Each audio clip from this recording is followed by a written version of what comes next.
because you as the family member, you need to do what you need to do to prepare yourself for that crisis. Yeah. And if you start doing that work behind the scenes, then when the time comes, if the time comes, you're going to be ready to roll, right? And chances are it's going to fall on you as the adult child.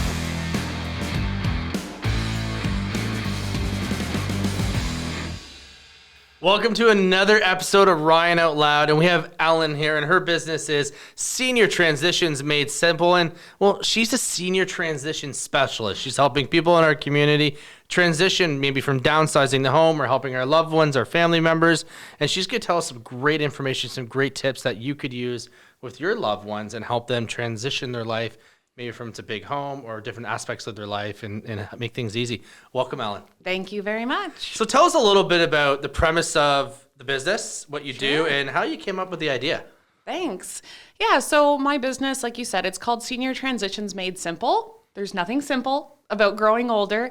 I empower seniors to make good decisions around their later life. So I'm a registered social worker, and I'm also an accredited financial counselor. And I've kind of taken my experience over the last plus decade and put it into a business that serves not only seniors, but the seniors' families, because as we know, families are very actively involved in their loved ones' lives. And so I work with everything from what I call a young senior, like a 60-year-old senior, 70-year-old, straight through to, oh goodness, I'm not sure how old my oldest client is right now, but people in their 90s. The thing with senior, with the term senior, is that it is a very broad and big demographic, right? So there's a lot of transitions that happen throughout our senior life. And it's not necessarily age. It just could be someone, we've had people in their 60s where their body and their mind's in the same shape of an 80-year-old. Yeah. So age really doesn't define it.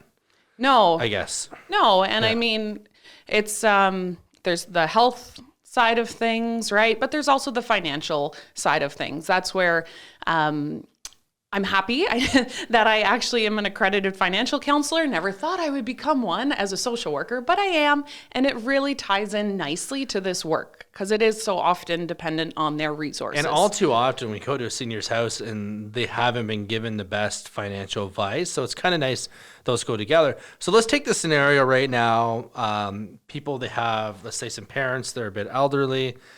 They have a big house, maybe a 2-story. Let's just use that as an example. What's some signs a kid should look for, or a guardian, that their parents or their loved ones are getting older? And what's some of the first couple signs we should be looking for that, like, hey, we should have that talk? Right.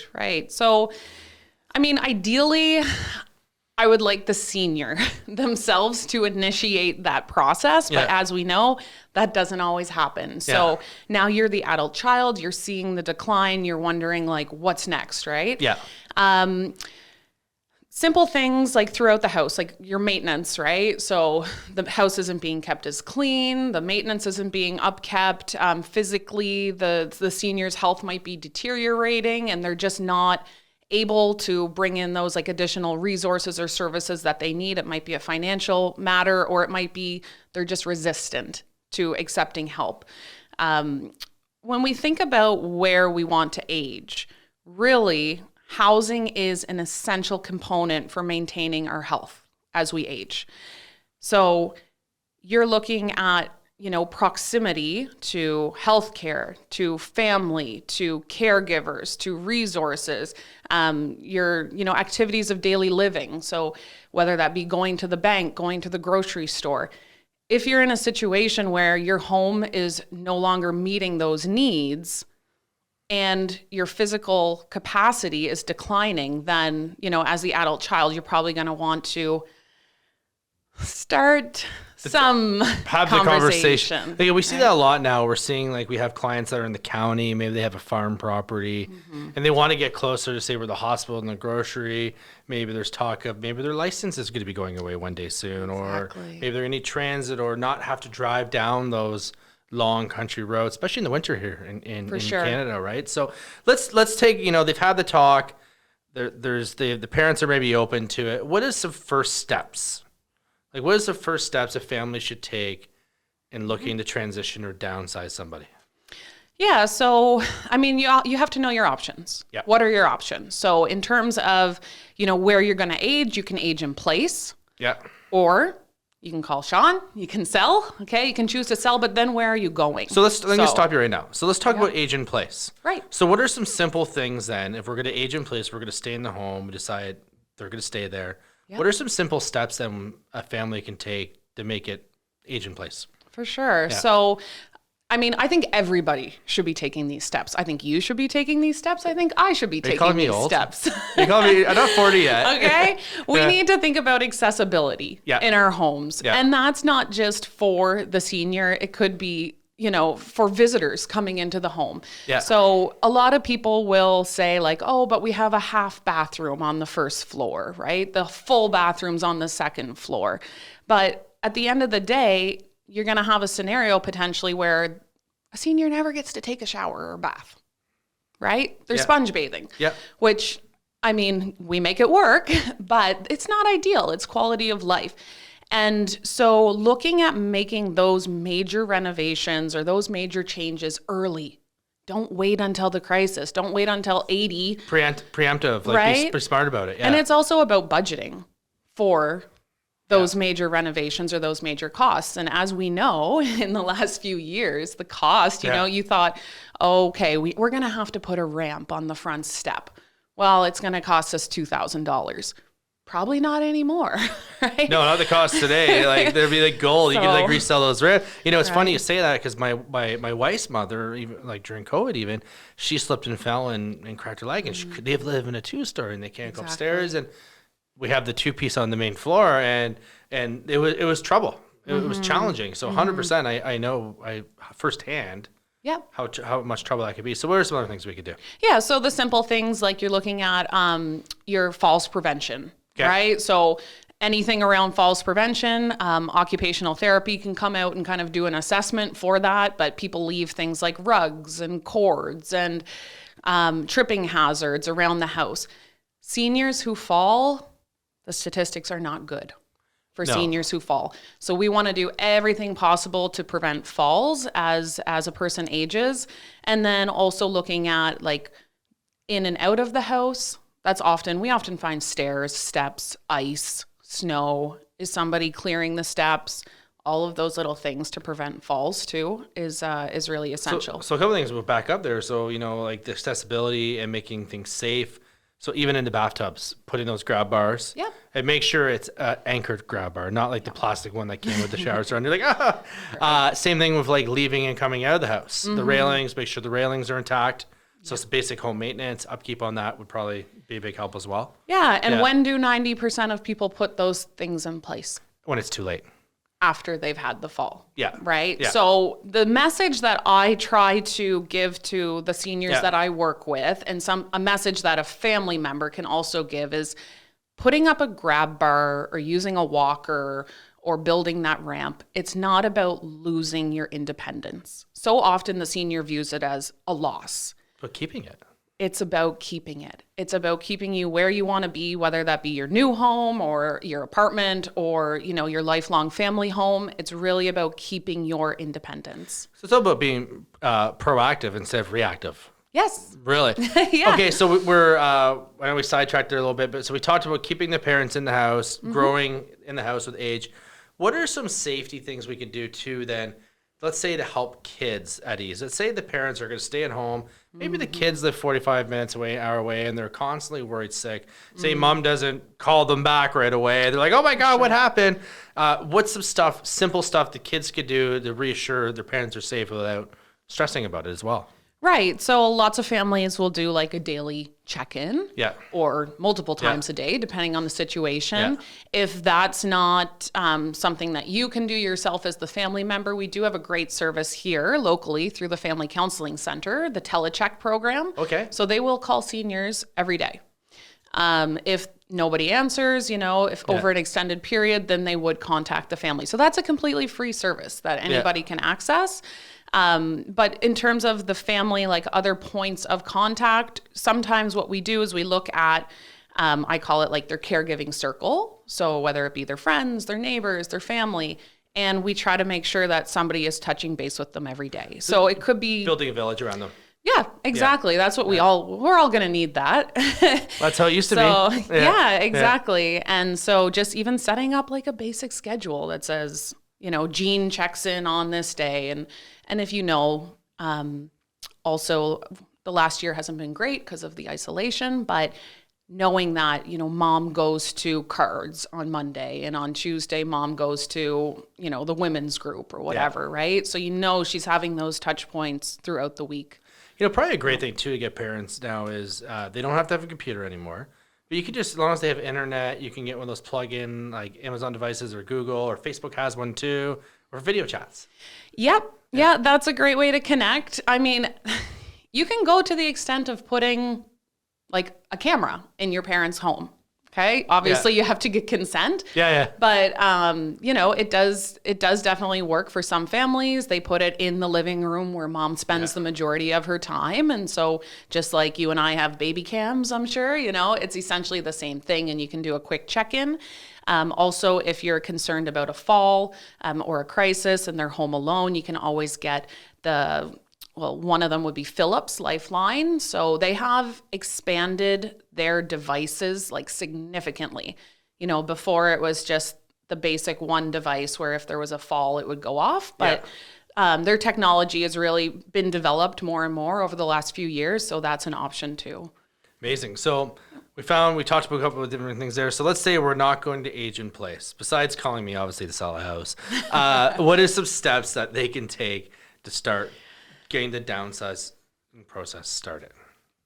Downsizing. Always fun. So mom doesn't want to be told that she has too much stuff. So please just, don't go that route because it's never well received. Just like you and I wouldn't want to hear that either. Yeah.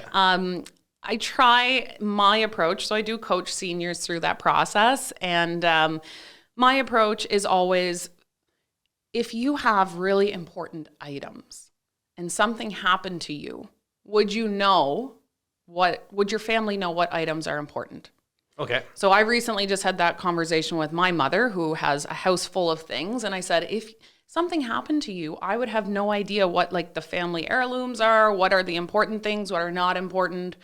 She knows the stories behind them. She knows that it was my great-great-grandmother's whatever, flower vase, whatever, right? That brought over on here. Encouraging them to think about the legacy of their items, the legacy of their possessions, and making sure that there's not so much other stuff that people wouldn't know where the important items are.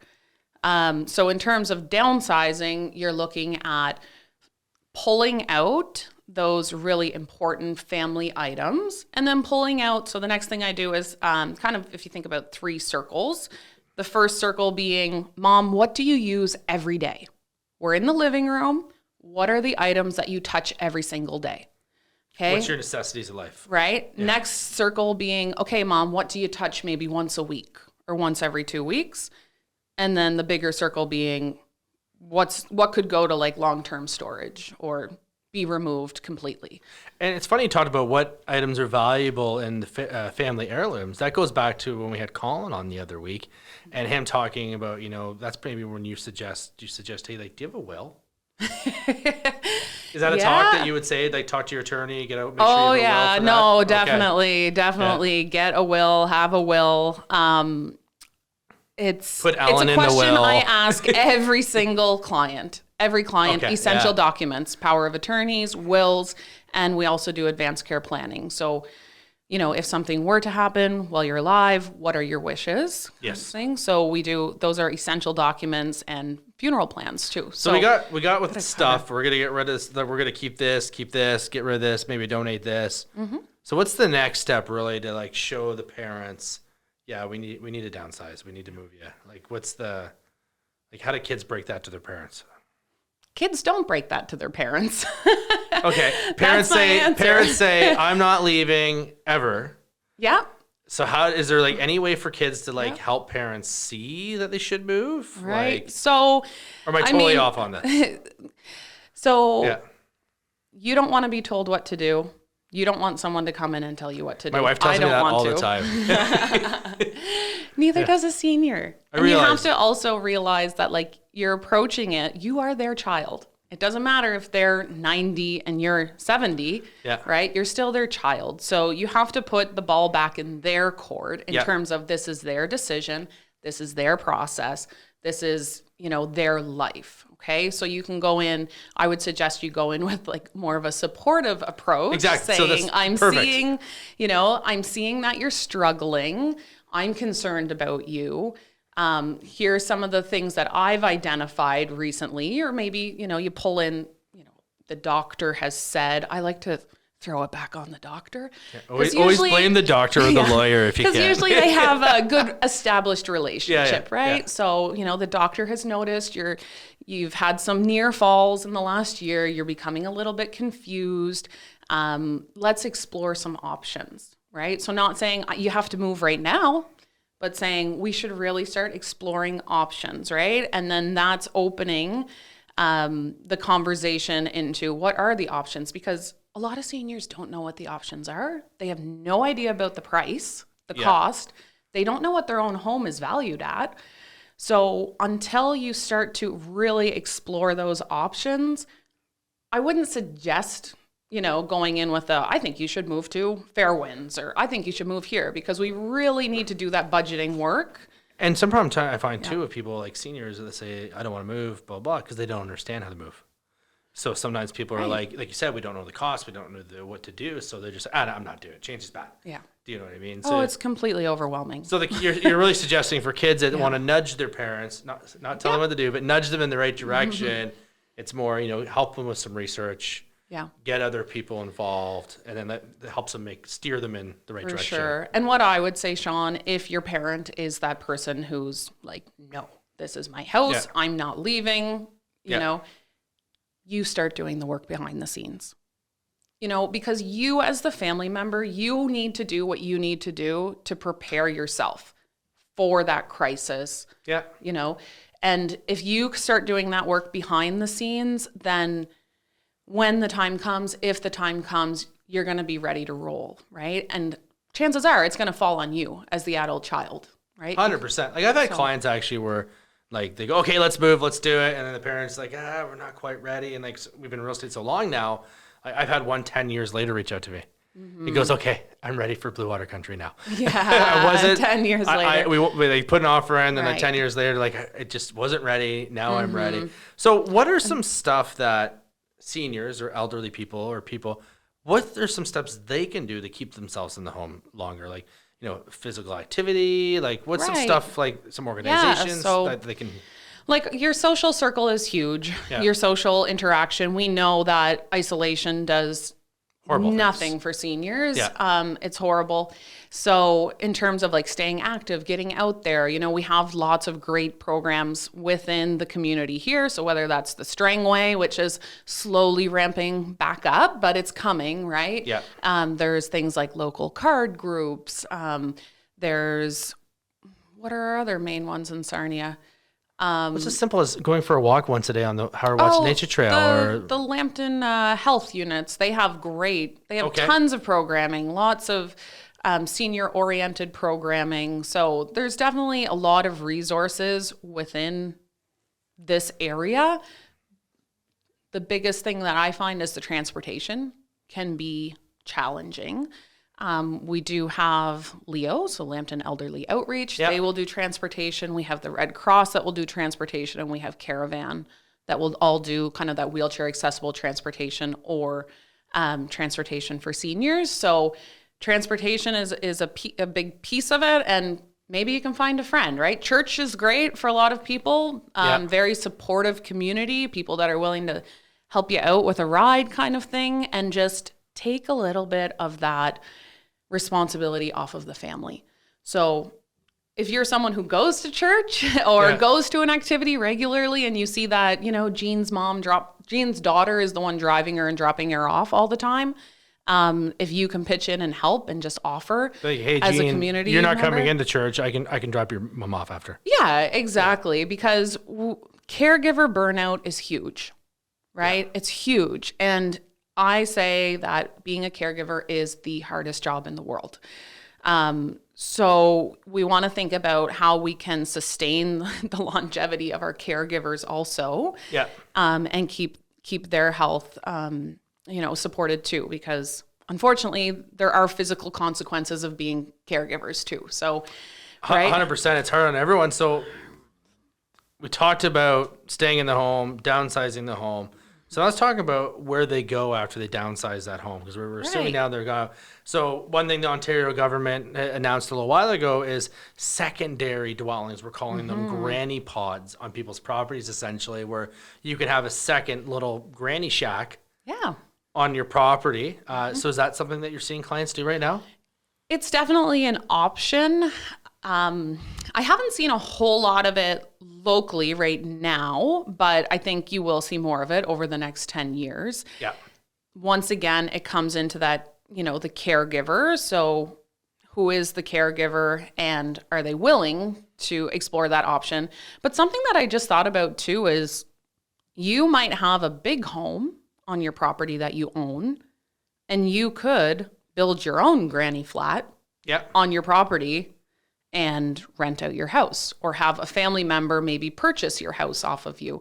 So, you could still be on your own property. We're seeing a lot of really creative housing options in the bigger cities for seniors. So everything from, 4 or 5 seniors getting together and buying a house and living in there together. I've seen some new builds like this where they build a home with 4 primary bedrooms, 4 en suites, and then there's 1 bedroom for guests and bathrooms, and they're actually all pitching in together and hiring like a chef to come in and cook, or a nurse that comes in once a day. And it's like, it all goes full circle, right? Because it was like a college dorm back in the day, we'll call it. And now it's like the senior dorm, which is pretty cool. But the granny pods, have you ever seen one put in before? So they actually pre-build them, and a crane comes in and drops it in people's backyard. Literally. Because like, it's just the more cost-effective way to do it. Like, literally, so it's like a prefab. It's a prefab. It's the most cost-effective way of doing it. So we're also seeing now people, we talked about this before, was maybe the kids move as well.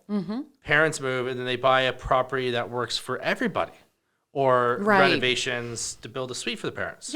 Yeah, and I've definitely seen the in-home renovation, or the, we've turned the garage into a space for mom, or, did the 1-bedroom apartment in the basement. So there's definitely options if you have the financial means. Now, if you're a senior and you're selling your home, that's something, if you have a family member who's willing, you should ideally have some capital, some cash to go put into a renovation, a granny pod, to remain close to your family, if that is an option. So I think in general, we need to start thinking outside the box more. We're going to have a lot of seniors, and we have a lot of builds coming up in Sarnia that are senior oriented, but it's not inexpensive. They are costly. And so, there is a large portion of that demographic that can't afford a $3,000 a month rental. No, it's crazy sometimes. Right? And you even get into the scenario where if they do sell their home and they are sitting on some cash, they're worried about outliving their savings, which happens. Life expectancy now is I go to people's houses every day where they're like 65, 70, and they have to sell their house so they can pay rent.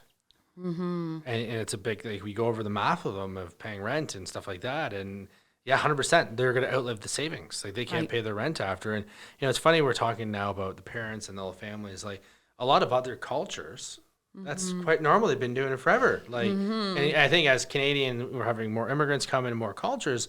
I think it's also showing us different ways to do it as well, where it's not untypical, to have 3 generations living together. In a house, and not having this big thing. Like, I know even when we built our house, we built it in mind where we might house a parent one day. You know what I mean? Like, we built the main floor with a 2-piece, but we made sure there's room to put a shower in. We built the main floor office with a closet so that it could be a bedroom one day. And we were really thinking, like, if we house a parent one day, how will we do it here? Exactly. And it's not in our building code yet, but No. I mean, I will just say on the record, it drives me crazy when I see these beautiful new big builds. Yeah. And there's, it's not accessible. There's 3 steps going up into the house. Yeah. Even from the garage into the house, put Yeah. some type of accessible access. That's stuff that is not going to cost you any more money if you do it when you're building the house. Cost you after to retrofit it. So in some stuff, though, that is in the building code now is in the bathrooms. I don't know if you knew this or not.